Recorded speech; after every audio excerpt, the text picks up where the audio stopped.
Yep. This will be a video how to polish stainless steel on the car. Bought the car already painted, stainless was reinstalled, unpolished.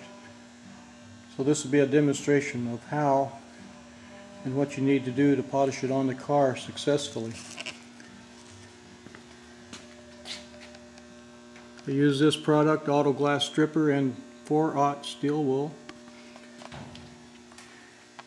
This is some stainless that was on the car unpolished, and this is after polishing. I hope we can see this in the video good. I'll stop this video and I'll give you a demonstration.